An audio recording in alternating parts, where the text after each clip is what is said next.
حالا هندو ماره کشت و خال هندو ماره کشت، حالا شفتال و فروش سر چارسو ماره کشت. حالا او یار منه که میره به سر بالا، حالا دستمالو به دستو میزنه گرمارا.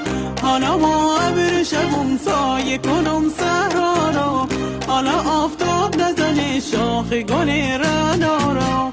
حالا هندو ماره کشت و خال هندو ماره کشت، حالا شفتال و فروش سر جارسو ماره کشت. حالا بازن دراریش کنیم. استانداری ره تو ساری بسونه، عامل پله بایی بسونه، محمود آباد ره زرگری بزونه، بابل هتل خارجی بزونه، امیر کلار بهداری بزونه، خط آهن